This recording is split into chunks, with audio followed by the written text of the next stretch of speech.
잠깐 벌써 왔어? 우리 3시 아니었어요? 그래도 다행이다. 청소 끝난 다음에 와가지고 뭐 이 정도면 그래도 깨끗하잖아.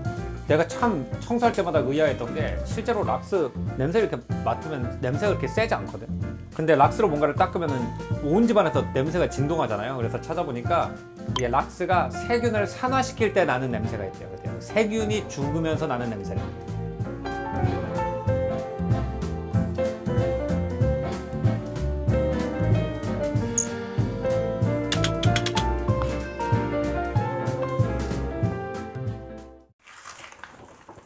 내가 이제 살림을 시작했다 보니까 옛날에 내가 좋아하는 역사극이 되게 다르게 보여요. 이런 19세기 중반 영국 귀족들의 대저택이 나오는 TV 프로그램을 보면 야 진짜 멋있다, 나도 저런 데 살아보고 싶다 였는데, 지금 드는 생각은 야 저거 청소를 다 어떻게 했지? 라는 생각이 나는 거예요. 그리고 19세기 귀족들이 입던 드레스 보면 겹이 엄청나게 많잖아.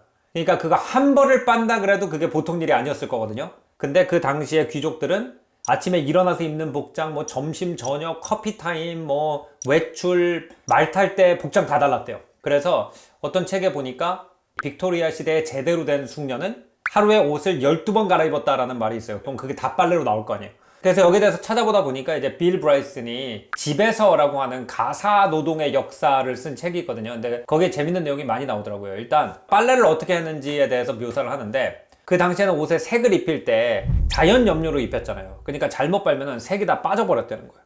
그러니까 하인이 옷을 빠는데 색이 빠지면은 큰일 나는 거죠. 미국에 이런 그 속담이 있잖아요. 필요가 발명을 만든다. 그러니까 글도 읽을 줄 모르는 가장 어떻게 보면 굳은 일을 하는 사람들이 이것저것을 가지고 실험을 해본 거죠. 그러다가 민간요법 같은 수많은 세척법을 개발해내요. 그래서 예를 들어서 빨간색 같은 경우를 빨 때는 비트리올이라는 걸 썼다고 하는데, 이걸 어떻게 만드는 거냐면 그 영국에 옛날에 광산이 많았잖아요. 근데 광산을 파고 나면은 광산 바닥에 있는 물이 말라붙으면 소금 같은 게 붙어 있대요. 그걸 비트리올이라고 하는데, 그거를 오일이랑 섞어서 빨면 빨간색이 더 선명해지고 빨간색이 안 빠진다라는 걸 알게 됐어요. 그리고 초록색 같은 경우에는 알럼이라고 부르는데 명반이죠. 명반하고 식초를 섞어서 초록색을 빨면은 초록색이 더 선명해지고 물이 안 빠지는구나. 보라색 같은 경우에는 베이킹소다.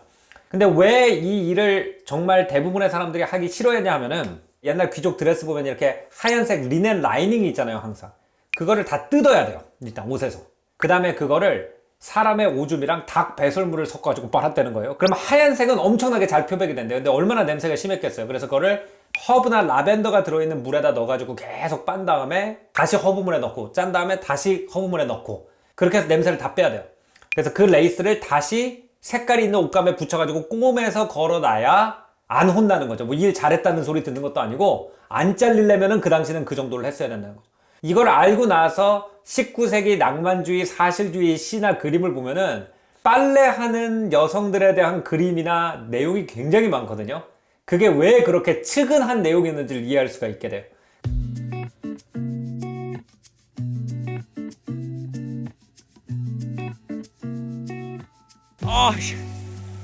신육는 해도 힘들어.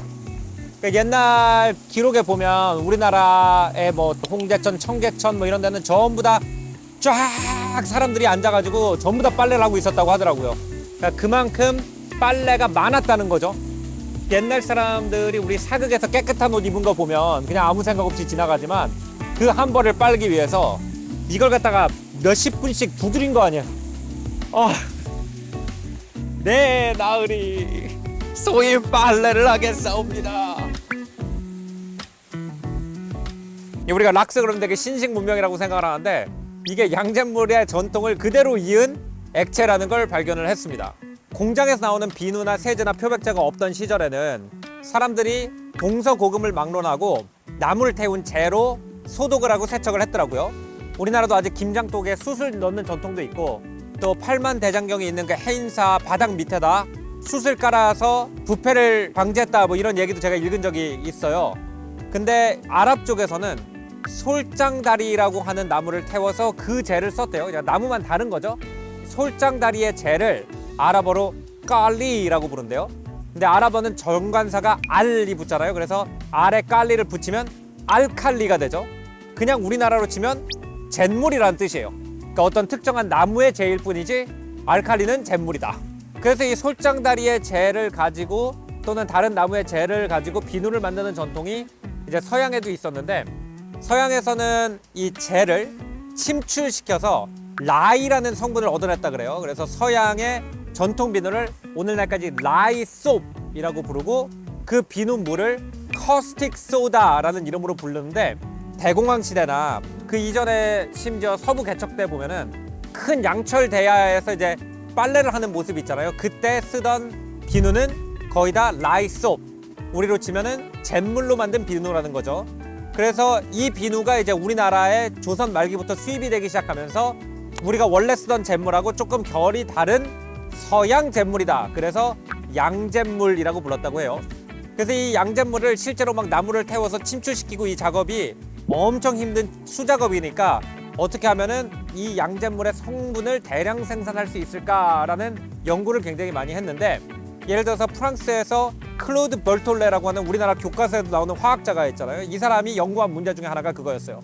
그래서 프랑스의 자벨이라는 곳에 처음으로 양잿물을 대량 생산할 수 있는 공장을 세우게 되고, 얼마 안 있어서 그 양잿물의 성분이 소디움 하이드로옥사이드, 수산화 나트륨이라는 걸 알게 됐다고 합니다. 1913년이 되면 이제 미국에서 소디움 하이드로옥사이드를 전기 용법을 이용해서 대량 생산할 수 있는 공장이 있죠. 그 회사의 이름이 전기로 알칼리를 만들었다. 그래서 엘렉트로 알칼라인 코퍼레이션이었어요. 엘렉트로 알칼리 회사에서 만든 상표가 클로락스라는 회사인데, 또 우리가 락스 할 때 옥스자 있죠. 그 옥스자가 뭐냐? 수산화 나트륨 할 때 소디움 하이드로옥사이드 할 때 그 옥스예요. 우리가 수천 년 동안 인류가 민간 화학을 통해서 개발했던 잿물의 성분이 소디움 하이드로옥사이드고, 하이드로옥사이드의 옥스가 우리 유한 락스의 악스, 이 발음이라는 거예요. 그래서 내가 요거를 들고 온 다음에 이걸 양잿물이라고 우긴 이유가, 이게 실제로 거의 양잿물이에요. 어우 뼈 빠진다 진짜. 이제 청소 끝나고 티타임. 그러니까 기본적으로 세척에 두 가지가 있으면, 하나는 빨래, 하나는 청소. 청소, 살균, 이게 이제 유한 클로락스잖아요. 락스가 거기에 클로 부분이 인간의 수천 년의 살균 전통에서 나오는 거더라고요. 인간이 옛날에 살균을 뭘로 했냐 그러면 간단하게 소금으로 했다는 거죠.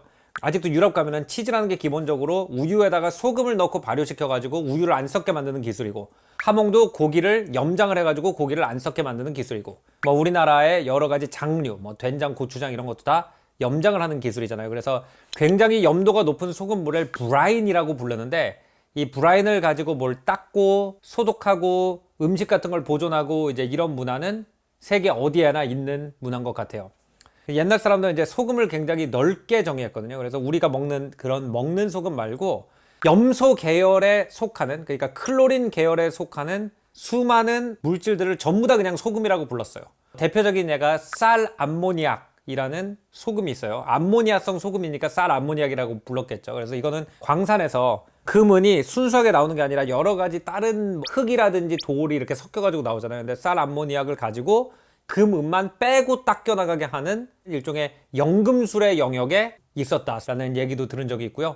이 쌀 암모니악이라고 이제 서양에서 부르게 된 거는 왜 그렇게 불렀냐에 대한 여러 가지 재밌는 일화가 있는데, 그 당시 로마의 지식인들이 이 쌀 암모니악이 리비아 어딘가에서 채취된다고 알고 있었대요. 근데 그 리비아의 도시가 암문이라고 하는 고대 이집트의 신 중에 하나죠. 그 사람한테 바쳐진 큰 신전 옆에 있다고 잘못 알고 있었대요. 그래서 암문 신전에서 나는 소금이다 라고 해서 쌀 암모니아쿰이라고 부르다가 중세기가 되면서 쌀 암모니악이라고 부르게 되고, 거기서 오늘날까지 소독약으로 쓰는 암모니아라는 단어가 나왔다라는 얘기가 있더라고요. 나중에 이제 그렇게 여러 가지 쓰이던 소금 성분의 소독 물질 중에서 클로린이라는 물질이 병균을 죽이는데 가장 중요한 역할을 한다는 걸 18세기 말 19세기 중반부터 서서히 알게 됐다 그래요.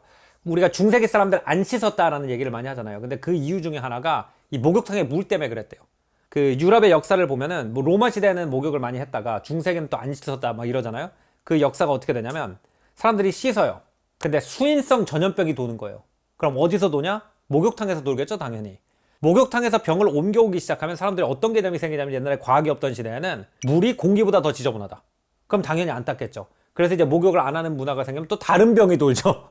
나중에 이제 프랑스의 라바락이라는 사람이 병원이라든지 군대 막사, 학교 이런 것을 정규적으로 이 클로린 성분으로 닦아주면 전염병이 번지지 않는다라는 가설을 가지고 이제 처음으로 그런 프로그램을 만들었고, 목욕탕에 락스를 풀기 시작한 20세기부터는 샤워나 목욕을 하면 당연히 몸이 깨끗해진다라는 인식을 가지게 된 거. 이게 굉장히 중요한 인식의 변화이고 기술의 변화였던 거죠. 그러니까 우리가 뭐 예술 작품이라든지 아니면 비행기처럼 큰 기계를 보면은 야, 이거 인류의 천재성의 상징이다 이런 생각을 굉장히 많이 하죠.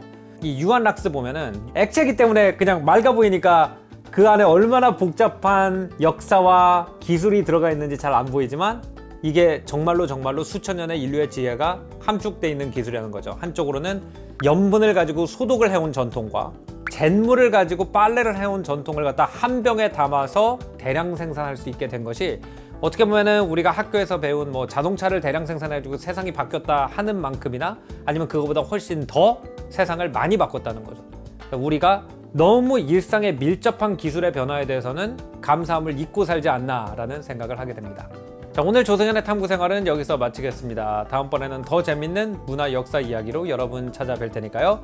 구독, 좋아요 많이 눌러주시고요. 저는 다음 시간에 뵐게요. 안녕히 계십시오.